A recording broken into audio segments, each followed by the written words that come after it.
Vamos a estudiar ahora, hermanos, el tema de cómo interpretar la poesía. Ya hemos considerado cómo debemos entender la ley, cómo debemos estudiar la narrativa y ahora consideramos cómo es que debemos interpretar la poesía.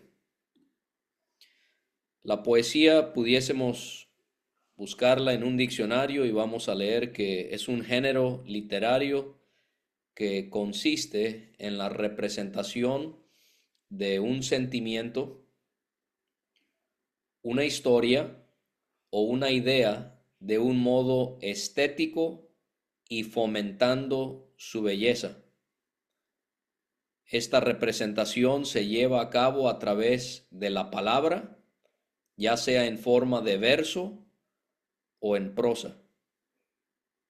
El poeta inglés Samuel Coleridge del siglo XIX, él definió la poesía de una manera muy llamativa, aunque breve, pero él dice, son las mejores palabras en el mejor orden. Son las mejores palabras en el mejor orden. Y aquí es, hermanos, donde tenemos que ver también a Dios en todo, de que Él hizo a hombres que tuviesen la habilidad de escribir la poesía. Vemos en la poesía de los hombres esta estética, esta belleza, esta hermosura de Dios. Y entonces podemos admirarnos de cómo aún en poesías que quizás no necesariamente citen la palabra de Dios, pero si es una poesía que tiene que ver sobre la creación, sobre alguna amistad, sobre alguna historia de amor, en eso vemos a Dios también, en cómo este género literario viene desde el corazón de Dios y como vamos a ver, gran parte de la Biblia está en esta presentación y no hay ninguna duda de que Dios es el poeta por excelencia. Cuando pensamos en lo que es la poesía, pudiésemos también considerar algunas otras características acerca de este género literario. Por ejemplo, la poesía es un género literario que se caracteriza por expresar sentimientos y emociones. Y esto es algo que encontramos muchísimo en la palabra de Dios. Hombres expresando sus sentimientos y sus emociones. También pudiésemos decir que otra característica de la poesía es que se caracteriza por estar compuesta en verso o en prosa. ¿Cuál es la diferencia entre la prosa y el verso? Bueno, que la prosa es un texto continuo sin un ritmo constante, mientras que el verso es un conjunto de palabras que tiene un ritmo definido. También podemos notar otra característica que tiene que ver con la poesía, y es que en la poesía se utilizan ritmos y patrones distintivos, ya sea a través de la métrica estructurada o del verso libre.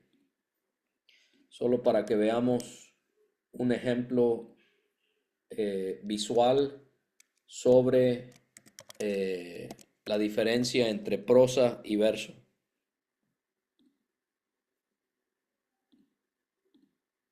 Si vemos aquí, en unos momentos voy a dar el ejemplo de Éxodo capítulo 15. Este es, este es un verso, ¿sí? Cumple con ciertas características dentro del género de la poesía. Pero si vamos al capítulo anterior, esta sería prosa, ¿sí? No cumple con asuntos de ritmo y de métrica y otros elementos que hay en este género literario. Hay un libro que se titula Un repaso del Antiguo Testamento. Fue escrito por dos autores, sus apellidos Hill y Walton, y ellos escriben que una tercera parte del Antiguo Testamento es poesía. Vemos entonces la importancia de estudiar y saber cómo interpretar este género literario. Ellos señalan que los siguientes libros son poesía en su totalidad: Salmos, Proverbios, Cantar de los Cantares y Lamentaciones. Esos libros de principio a fin son poesía. También señalan que la mayor parte de Job y de Eclesiastés son poesía.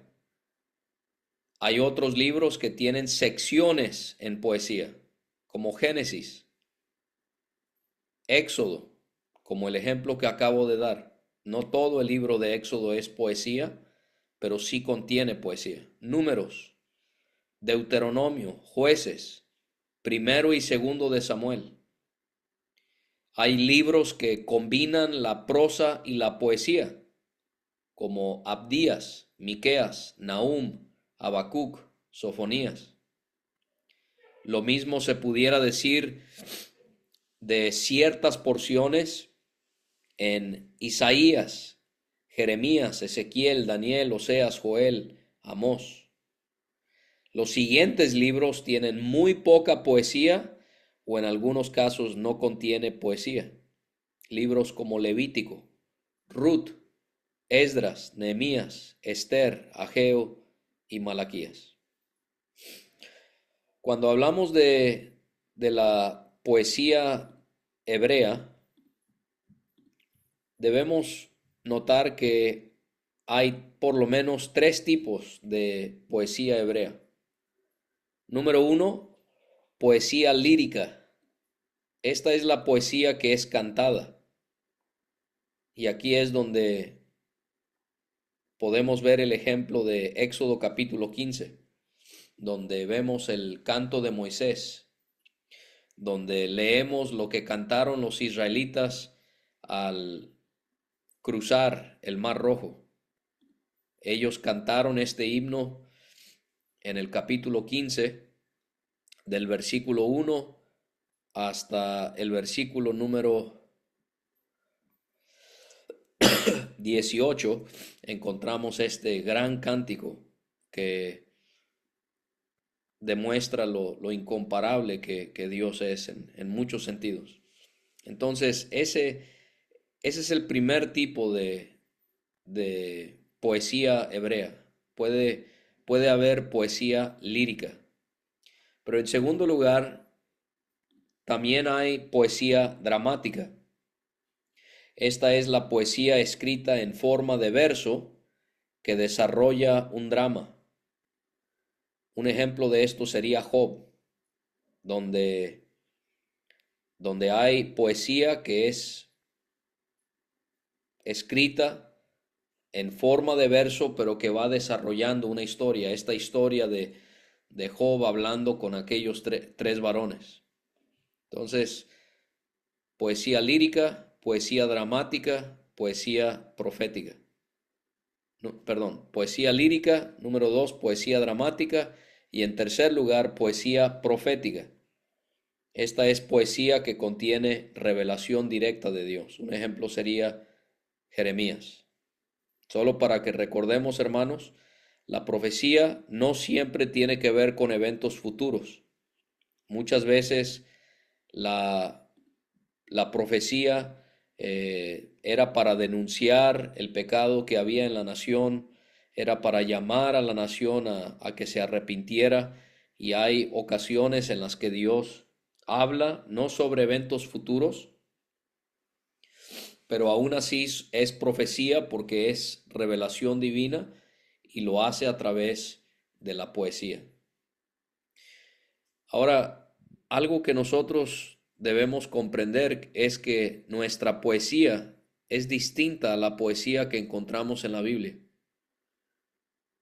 En nuestra poesía, en castellano, en el mundo occidente, es muy importante el ritmo, ¿sí? Es muy importante que rimen las palabras. La ritma es cuando se repiten sonidos al final de dos o más versos en un poema. Entonces esto sería algo que deberíamos estar notando, hermanos, en, por ejemplo, los himnos que cantamos. Vamos a...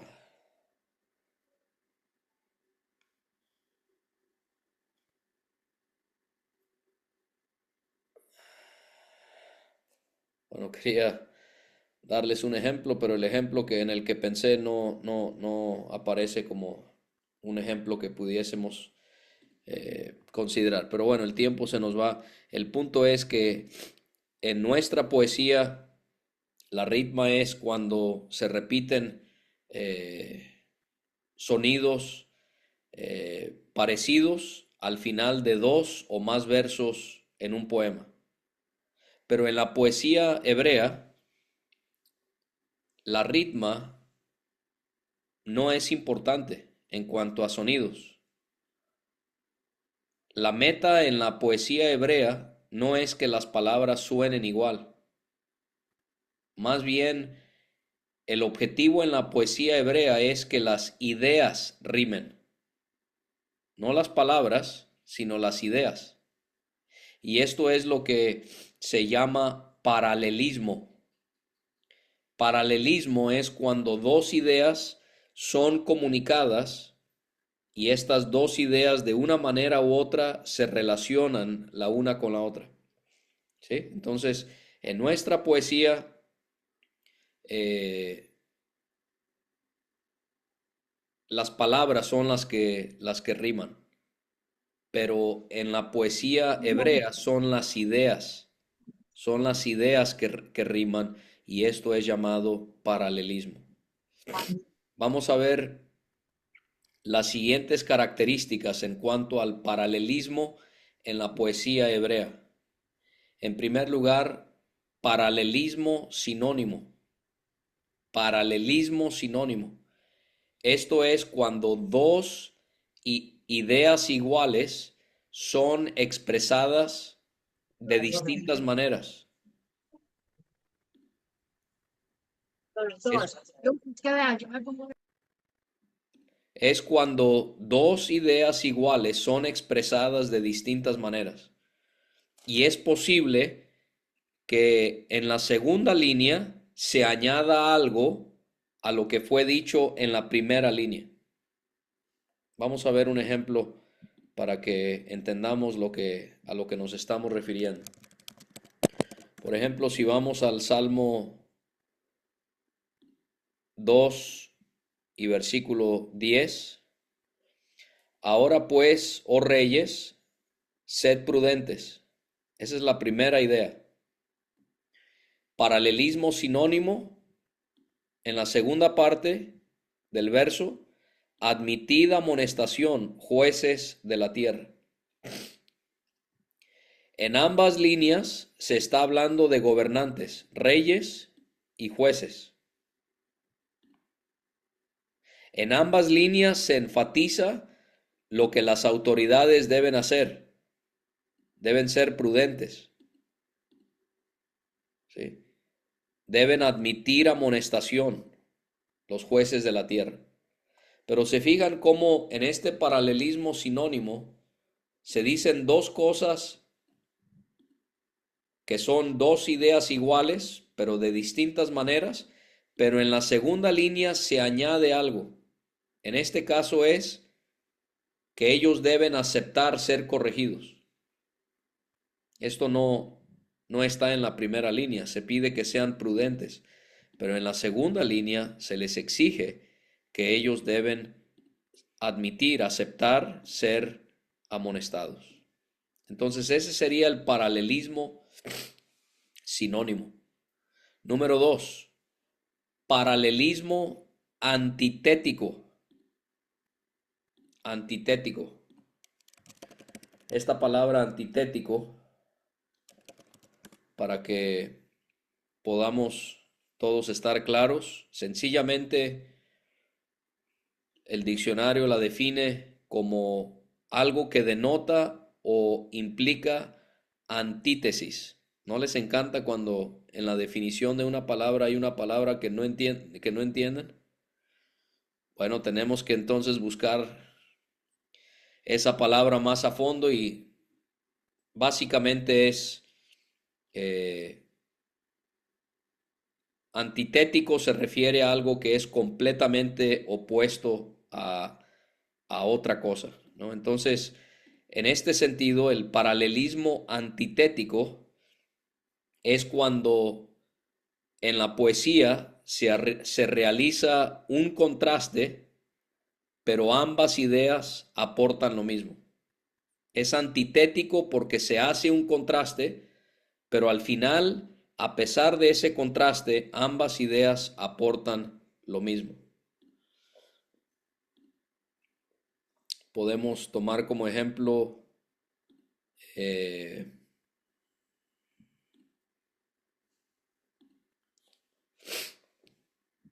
Proverbios capítulo 10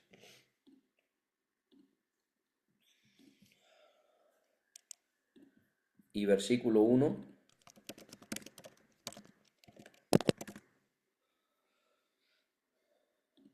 Vamos a ver el contraste aquí. El hijo sabio alegra al padre, pero el hijo necio es tristeza de su madre. Ese es un paralelismo antitético, porque se contrasta algo, pero ambas ideas están aportando hacia lo mismo. Se le anima al hijo a seguir comportándose de una manera que alegre a su padre. Y se le advierte a su hijo sobre la tristeza que hay cuando es necio y no agrada a su madre. ¿Se fijan? Aporta una misma idea, pero haciendo un contraste. Ese es un paralelismo antitético. En la poesía hebrea también hay el paralelismo emblemático, o sea, de emblema o de símbolo. Esto es, se hace una afirmación simbólica, pero también una que es literal. Paralelismo emblemático es cuando algo se menciona en la poesía que es simbólico, pero también hay algo ahí que es literal. Podemos tomar como ejemplo un salmo que todos amamos, el Salmo número 22, este salmo sobre los padecimientos de nuestro Señor.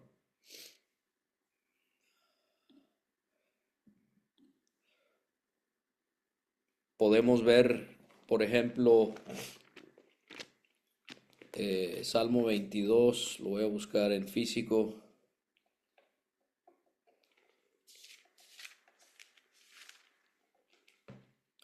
Versículo 12. Me han rodeado muchos toros, fuertes toros de Basán me han cercado. 13. Abrieron sobre mí su boca como león rapaz y rugiente. Eso es emblemático, es simbólico. No hubieron toros, ni tampoco un león de manera literal que atacaron a Jesucristo el día de su muerte. Sabemos eso porque la narrativa de los evangelios no habla de eso, habla de personas que estuvieron en oposición a él. Entonces eso es simbólico, pero dentro de esa misma poesía, donde hay cosas que son simbólicas, fíjense el versículo 16. Porque perros me han rodeado, me ha cercado cuadrilla de malignos, eso también es simbólico, pero de manera literal, él dice, horadaron mis manos y mis pies. Eso no es figurativo. Nosotros sabemos que el Señor literalmente fue crucificado de manos y de pies. Entonces, ¿cómo es que en una sola poesía, simbólico, simbólico, simbólico, pero aquí literal. Entonces tenemos que ver eso, hermanos, cuando estamos estudiando la poesía hebrea, que van a haber cosas que tenemos que estudiar literalmente y habrán cosas que tendremos que entender figurativamente. ¿Cuándo vamos a interpretarlo figurativamente y cuándo literalmente? Cuando el contexto lo demuestre. ¿Sí? El contexto nos va a ayudar a poder determinar cuándo lo hacemos de un sentido y cuándo de otro. Entonces, paralelismo sinónimo, paralelismo antitético, paralelismo emblemático.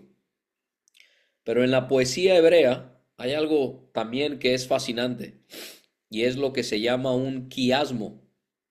Quiasmo. Q-U-I-A-S-M-O. Quiasmo. Quiasmo es una secuencia de ideas con la idea central apareciendo en el centro. Ahí hay otra distinción con nuestra manera de expresarnos. Nosotros, si escribiésemos una poesía, un verso o una prosa, no importa, normalmente, en primer lugar, mencionaríamos lo que tiene la mayor importancia, pero no así en la poesía hebrea.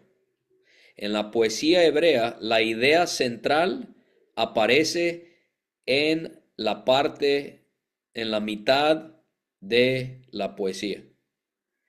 Y quiero darles como ejemplo una poesía que tenemos en Joel capítulo 3, versículos 17 a 21. Fíjense cómo está estructurado este quiasmo. Tomamos los versículos 17, 18, 19, 20, 21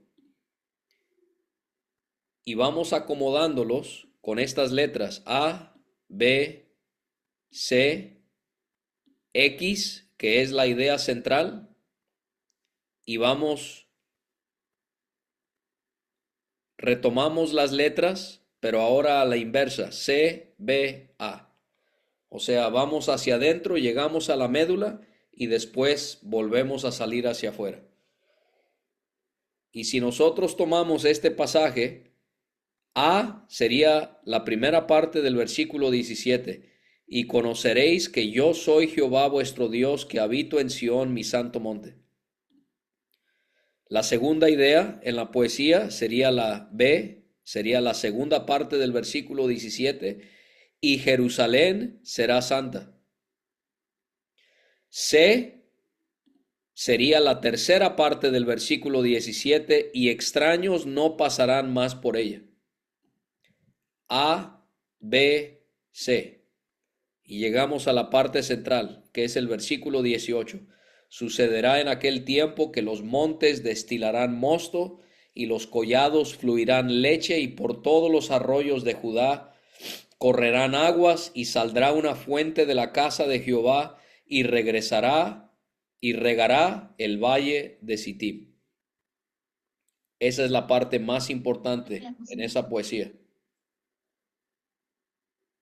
Luego vamos viendo C, para ir en orden inversa, versículo 19, Egipto será destruido y Edom será vuelto en desierto asolado por la injuria hecha a los hijos de Judá porque derramaron en su tierra sangre inocente. B sería el versículo 20, pero Judá será habitada para siempre y Jerusalén por generación en generación, junto con la primera parte del versículo 21, y limpiaré la sangre de los que no había limpiado. Y A, para terminar, la segunda parte del versículo 21, y Jehová morará en Sión. Entonces, cuando estudiemos la poesía hebrea, esto es lo que tenemos que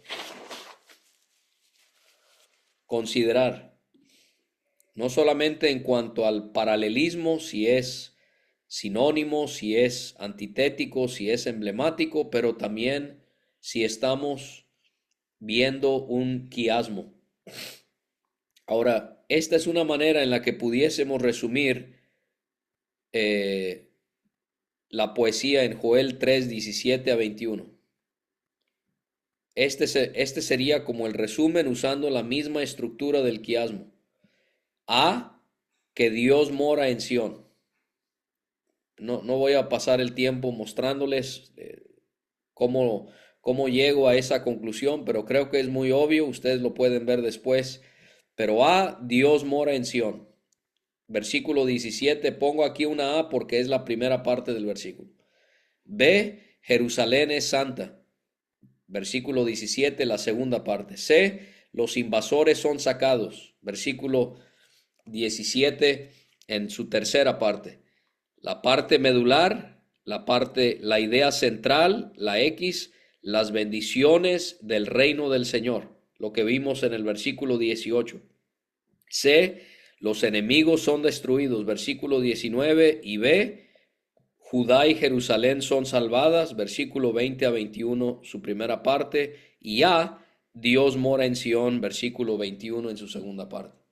Ahora, esto es lo que hace tan increíble el quiasmo, hermanos, que no solamente la idea central está en la parte de en medio de la poesía, pero es como un espejo. Fíjense cómo la A de esta parte del quiasmo corresponde con esta A de esta otra parte del quiasmo. Dios mora en Sión, Dios mora en Sión. B, Jerusalén es santa, Judá y Jerusalén son salvadas. Corresponden. C, los invasores son sacados. C, los enemigos son destruidos.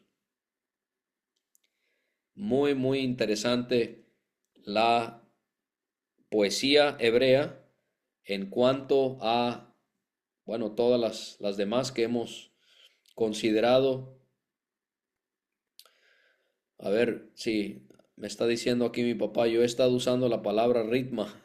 Me sonaba raro decirlo, pero es la palabra rima. Sí, muchísimas gracias por esa corrección.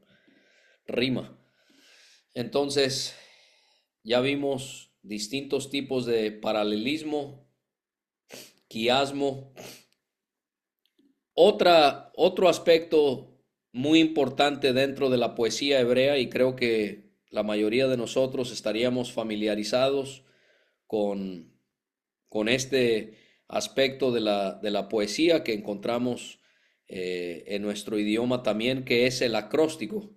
El acróstico son poemas donde en cada línea se inicia con una letra distinta del alfabeto. En este caso, obviamente, estamos refiriéndonos al alfabeto hebreo.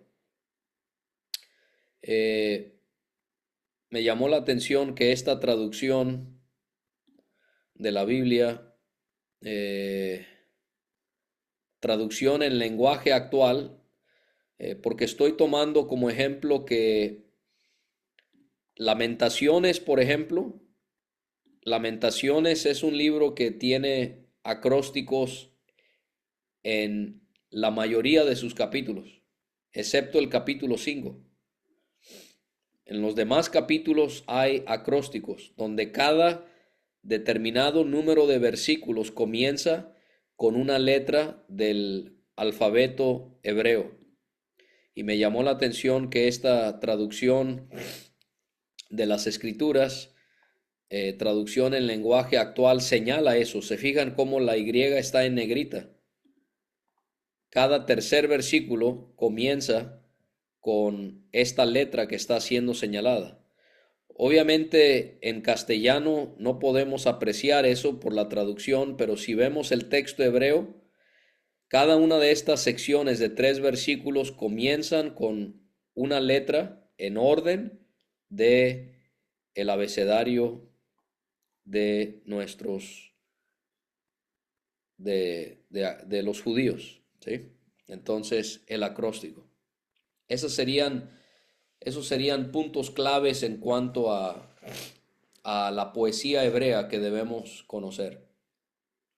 Ya hemos estudiado esto anteriormente, así que no quiero pasar mucho tiempo, pero sí es importante repasarlo porque también se relaciona con la poesía en las escrituras y son estas distintas figuras literarias eh, donde vemos que se comparan dos ideas. Símil.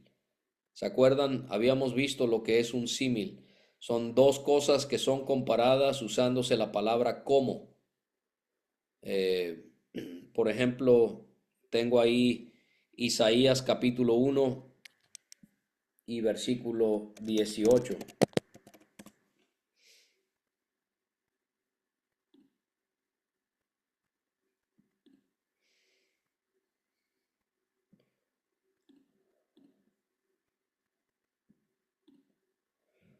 Conocemos bien este texto.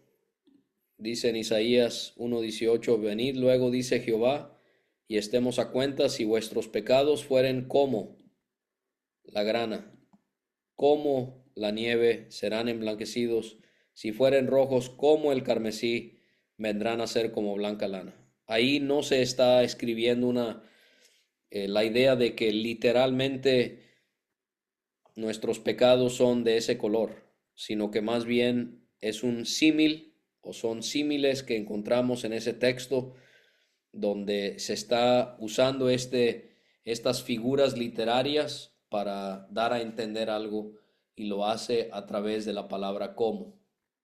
O también en la poesía encontramos muchas metáforas. Estas son dos cosas que son comparadas, que no están relacionadas de manera literal. Podemos ver el ejemplo en la profecía de Jeremías, capítulo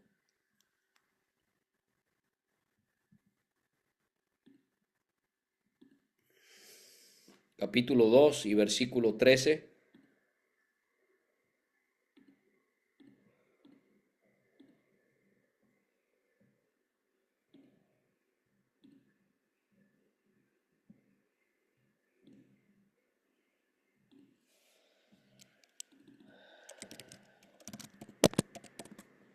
Jeremías 2:13 dice, dos males ha hecho mi pueblo, me dejaron a mí, fuente de agua viva, y cavaron para sí cisternas, cisternas rotas que no retienen agua. Entonces, a simple vista, esto no tiene nada que ver con la relación entre Jehová y el pueblo de Israel, pero es una metáfora, ¿sí? Tenemos que entender que esa es una metáfora donde Dios está diciendo que le han rechazado a él siendo como esa fuente de agua viva, que ellos cavaron para sí cisternas porque se fueron tras la idolatría, esas cisternas rotas que no retienen agua. Esa es una metáfora, o son dos metáforas que está presentando ahí el profeta Jeremías. También la hipérbole, esto es cuando se exagera algo para poder comunicar algo efectivamente. Podemos usar el ejemplo del Salmo 40 y versículo 12, porque me han rodeado males sin número, dice aquí David, me han alcanzado mis maldades y no puedo levantar la vista, se han aumentado más que los cabellos de mi cabeza y mi corazón me falla. Entonces, literalmente los enemigos de David no eran innumerables, pero para David era tan agobiante todo lo que sus enemigos estaban haciendo en contra de él, que era como si él no pudiese enumerarlos. Esa es una hipérbole donde se exagera para poder comunicar algo efectivamente. También tenemos lo que es una personificación. Esto también lo hemos estudiado. Personificación es cuando le atribuimos a una cosa características de una persona. El ejemplo que pudiésemos dar ahí es Salmos 24:7. Alzado puertas vuestras cabezas y alzaos vosotras puertas eternas. ¿sí? Esa sería una personificación cuando habla de la cabeza de una puerta y de una puerta alzándose cuando no puede hacerlo, pero es atribuirle a un objeto eh, una característica de nosotros como seres humanos. Antropomorfismo, esto es atribuirle a Dios características de una persona. Salmos 27, versículo 8, mi corazón ha dicho de ti, buscad mi rostro, tu rostro buscaré, oh Jehová. Jehová no tiene rostro, Él es espíritu, pero Él se comunica de esa manera para que nosotros podamos en cierta manera comprenderle. Antropomorfismo. Es como cuando la Biblia habla de Él como teniendo manos, oídos, ¿sí? Y zoomorfismo. Esto es cuando se le atribuye a Dios características de un animal. Y esto es tan llamativo, ¿no? Que el Dios del cielo y del universo, Él permita que esto suceda.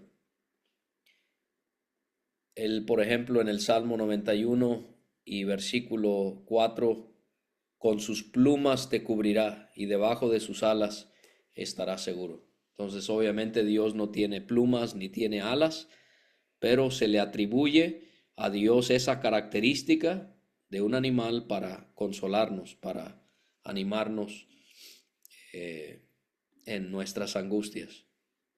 Dos cosas más. Algo que también a veces se puede dificultar es poder detectar quién es el que está hablando en una poesía. Y esto es algo que debemos hacer. Quiero mostrarles como ejemplo Jeremías capítulo 8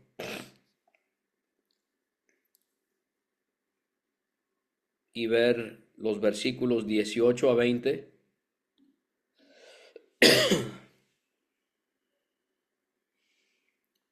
Y tratar de deducir quiénes son los que están hablando en esta sección. A causa de mi fuerte dolor, mi corazón desfallece en mí. ¿Quién está hablando ahí? Jeremías. Jeremías es el que está hablando. Versículo 19. He aquí voz del clamor de la hija de mi pueblo. Se refiere a Israel. Ahora es Israel quien va a hablar, que viene de la tierra lejana. ¿No está Jehová en Sión? ¿No está en ella su rey? Entonces primero habla Jeremías, después habla el pueblo de Israel y ahora vuelve a hablar el Señor. ¿Por qué me hicieron airar con sus imágenes de talla, con vanidades ajenas? Entonces vuelve a hablar el pueblo. Y esto es algo que, por ejemplo, en la actividad para esta semana que viene, una de las preguntas tiene que ver con detectar quién está hablando en Cantar de los Cantares. ¿Es la amada? ¿Es el amado? ¿Son estos? ¿Son aquellos? Entonces el contexto, hermanos, es lo que nos va a ayudar a poder identificar quiénes son los que están hablando. Entonces, para terminar, solo quiero dar algunas sugerencias que nos permiten entender más profundamente la poesía en la escritura. Yo le animaría a que cuando lea poesía en la Biblia, lo lea en voz alta y vaya acostumbrándose al tono, a la rima, y estas cosas que podemos ir descubriendo cuando leemos el pasaje vez tras vez y mejor aún si lo hacemos en voz alta. Lo que mencionamos, número 2, identificar quién es el que está hablando y quién es la audiencia. Número 3, analizar la estructura de la poesía, los contrastes, el paralelismo que se está realizando, prestar atención al lenguaje y las figuras literarias. Es un símil, es una metáfora, es una hipérbole. Número 5, tomar nota de las palabras y de las frases que se repiten. Hay poesías donde vez tras vez se va repitiendo una frase. Eso nos ayuda a entender cuál es el mensaje principal que Dios está tratando de comunicar.